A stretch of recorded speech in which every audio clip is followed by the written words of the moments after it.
Okay. So, kamusta po mga ka-Streetwise? Ako po si Takero Miyamoto at welcome po sa aking munting channel. So, mga kababayan, no, merong balita kasi dito no, na si PBBM daw po nangangamba na baka nga kasi baguhin or undoing. So, ibig sabihin nun, yung nagawa mo, yung na-build mo, sisirain. Ulitin natin to. Ganon. No? Pag si Sara po ang naging presidente. So, para malinaw, basahin natin to. Sabi dito, Marcos says possibility of Sara Duterte doing admin's policies a great worry. Yan. So, ngayon, sabi ngayon ng mga DDS, ano ba nagawa ni PBBM? Hindi nyo alam. O sige, pag-usapan ngayon natin yan kung ano yung mga kalokohan na to ng mga DDS na to, no? So, sabi dito, no? Okay. President Ferdinand Marcos Jr. admitted that there is a great worry. Talagang malaking pangangamba, di ba? Over the possibility of Vice President Sara Duterte seizing power and undoing what his administration established. Nothing that the reforms his administration has been pushing to do get done instantly. Okay. So, alam naman po natin mga babae na marami po nagawa si PBBM. Una sa lahat dito, mga ka-Streetwise, no, yung foreign policy niya nga po regarding po sa West Philippine Sea. So, mangyayari dito mga babae, pag si Sara po nag-presidente, yung missile po na pinahiram ng Amerika para protektahan yung West Philippine Sea, tanggal, alis. Oh. Di ba mayroon tayong missile, di ba, na pinahiram ng Amerika, tanggal yan. No. Yung mga nagpapatrol dyan sa West Philippine Sea, tanggal yan. Oh. Yung mga Coast Guard na dapat na pumoprotekta sa mga isda natin, oh, easy lang kayo, huwag kayong lalaban, tanggal din yan. Oh. Hindi lang yan, marami pa yan. Pakita ko sa inyo mamaya, no? Okay. So, Marcos did not give particular policies that he feels Duterte would undo should she win the 2028 presidential race. Hindi, ito, seriously mga kababayan, seriously. No, ilan tayo ngayon? Nabawasan na tayo eh. So, 500 tayo ngayon Okay. Kayo ba? Hindi rin ba kayo nangangamba? Kapag si Sara Duterte po naging presidente, lahat ng ginawa ni PBBM, tanggal, aalisin, babaguhin, uulitin. Kasi mga kababayan, isa po yun sa tangamba ko, na lahat po ng ginawa po ni PBBM ngayon, no, mababaliwala po yan. Sisirain po yan. Pag si Sara po naging presidente, tangamba ko yun. Pangamba din pala ni PBBM yun. Kayo ba? Di ba kayo nangangamba? Di ba? Unang reform mga kababayan na apektado ako Unang ginawa ni PBB na polisiya. No? Yung dialysis libre. Oh. Sige nga. O ginawa ni PBBM yan. Hindi dumaan sa legislative yan Batas po ni PBBM yan. Inutusan niya yung PhilHealth. O, tandaan nyo pag inutos ng presidente, pwede rin pong bawiin ng presidente. Kasi po, hindi pa po nakaukit sa batas. Di ba? Kaya nga natatawa po ako sa mga bobong mga DDS na dialysis patient Marami yan, may nakikita ko niyan. Mga DDS dialysis patient. DDS na may kapamilyang nagda-dialysis. Hindi man lang kayo nag-isip ng utang na loob sa inyo, no? Na kaya nabubuhay yung kapamilya ninyo or kamag-anak ninyo o mahal ninyo sa buhay nang hindi kayo gumagastos ng 50,000 to 70,000 pesos a month. Mayaman ata itong mga DDS Hindi ba naisip na kapag merong Sara Duterte po na naging presidente, no, na pwede niyang bawiin yun? Yung pilat lugi na, bawiin natin yan. Di ba?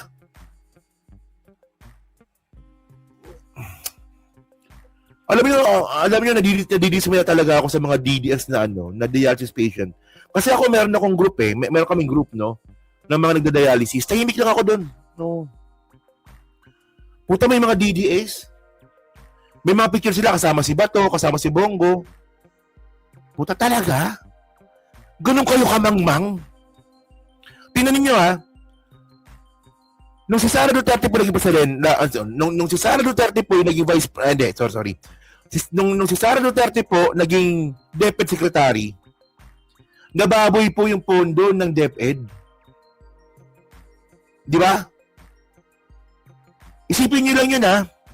Nung si Sara Duterte po naging DepEd Secretary, nababoy na walang hiya na sa laula yung budget ng DepEd. DepEd pa lang yung hawak niya. Paano pa naging presidente pa yan? Hindi lang DepEd ang hawak niyan. Hawak niya na po lahat ng executive na opisina. Alam niyo ba yon? Mga DDS, kung ano yung mga executive office, alam niyo ba yon? O baka di niyo rin alam, basta tatanga-tanga kayo. Ewan ko dyan, no? Ang hina ng kukote talaga niyang mga DDS na yan. Alam niyo, no? Sabi pa ng isang DDS, no, na nakadebate ko sa Facebook, no? Oh, tama lang daw yun kasi nagbabayad daw sila ng PhilHealth. Sabi pa nga sa akin, bakit ikaw ba nagbabayad ng PhilHealth ko? Oh. Di niyo ba naisip, magkano ba PhilHealth? Magkano ba ito PhilHealth? 12,000 per year. Pero kayo nakikinabang tayo ng 50 to 70,000 per month. Di ba? Oh, sige, continue natin, oh. Oh, that is a great word. Okay na pala yan. We are changing the way that we govern. Tama. Binago po ni PBBM kung paano po maggobyerno, 'di ba? Binago ni PBBM 'yan. We are trying to reform bureaucracy and these things do not get done instantly. And it's very very easy to off the rails, sabi nga po niya, no? So, may video dito, no, from GMA News pala. Litan natin to, no, kasi makaka-copyright tayo. Pangulong Bongbong Marcos na mabaliktad ang mga pulisiya ng President Sara Duterte pag-alma ng kapatid ng bise para naman anyang napakarami ng mga reforma ng Pangulo. Sabay tanong kung ano-ano Ganun. ito. Nakatutok si JP Soriano. Sa panayam ng news agency na Bloomberg, ibinahagi ni Pangulong Bongbong Marcos na meron siyang pinangangambahan kung mahalal na susunod na Pangulo si Vice President Sara Duterte.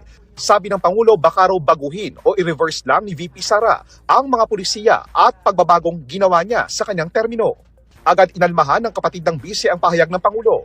Sa isang pahayag sa social media, tinanong ni Representative Paulo Duterte ang Pangulo, ano daw ba ang mga reformang sinasabi niyang maaaring sirain o bawiin ang susunod na administrasyon?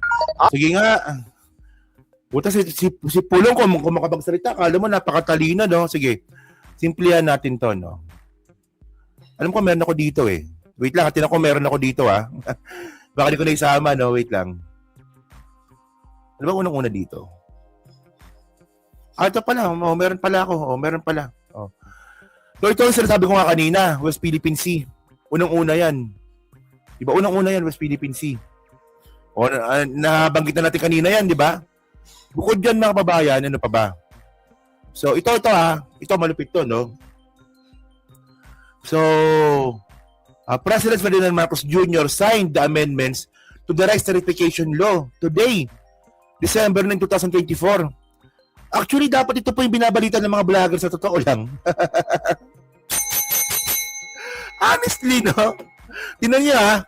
Yung bulok na ginawa ni Digong, yung Rights Certification Law, no, namiyandahan na pala noong 2024.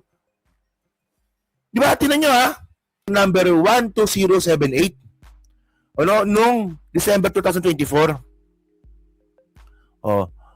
So ngayon, mga babae, alam niyo naman kung gaano kabulok yung Rights Certification Law. No? Tingnan niyo, ha, nung panahon po ni Digong, pumalo po yung bigas, yung palay, yung presyo ng palay, 11 pesos. 11 pesos, mga kababayan. Kapag minalsi pa, 10.50. 1 kilo. Alam niyo, mga kababayan, no, pag kayo po, nag-CR po kayo, sa mga mall ni Bilyar, may bayad 10 piso. 20 na ba? 20 na pa raw, sabi ng asawa ko. 20 na raw. Pag kayo pumunta po sa mga mall ni Bilyar, may mga CR po doon na private. Ang bayad doon, 20 pesos. Samantala, no panahon po ni Digong, 1 kilong palay na pinaghihirapan ng magsasaka sa loob ng 3 buwan, 11.50. 11 pesos. 10.50. O, di ba? Ayun mga kababayan, amyenda yun. O. Nung kapalpakan ni Digong. Tingnan nyo yan, ha? 4 na taon naghirap ang mga farmer dahil po dyan sa reservification loan na yan. Ngayon, magkano na ngayon palay ngayon? No, actually mababa pa rin, no, mababa. Minsan 18, no? Minsan 21, magsimerte ka 22, 23. No, pero ano hindi talaga tulad dati talaga, malaki talaga. Tiba-tiba mga farmer dati, no? Pero syempre ngayon, ang importante dito, no, na bago po ni PBBM yung reservification law. Una pa lang yan. Kung makapagsalita si Pulong, kala mo napakaganda na ginawa ng tatay niya. Oh. O ito. Oh, more than 600,000 farmers fled from debt over PBBM signs potentially life-changing a new agrarian law. Diba? 600,000 na mga farmer. No, yung mga utang nila sa amilyar na matagal na nga po nilang utang yan, matagal na po na hindi nila mabayaran. No, sinagot na po ng gobyerno. Oh, pero bakit dati nung panahon ni Digong hindi niya nagawa yan? Pwede naman pala gawin. Pero bakit hindi nagawa ng panahon ni Digong? Oh. Ito, sample pa lang to, ha? Sample pa lang yan. Oh. Ito, ano itong isa na to? Ah, ito pala. Oh, ito. Yung mga reclamation. O, tinan nyo, ha? Yung mga reclamation po na ginawa ni Digong na kulang-kulang sa mga permit. Kaya nga pinatigil, eh. Di ba? Ginawa rin po ni PBBM yan. Sinuspindi niya yan. Tinan nyo, hanggang ngayon hindi pa tapos. Dapat tapos na yan, eh. Di ba? Hanggang ngayon hindi pa rin tapos. Oh. So, yun mga babayan, no? So, yun lang. So, kayo po, no? Hindi kasi ang point ko dito mga ka-streetways, no? Kung nangagamba po si PBBM tungkol nga po dito sa posibleng baguhin po or palitan ni Sara Duterte pag siya po naging presidente, mangyayari po yun. Diba? Mangyayari po yun.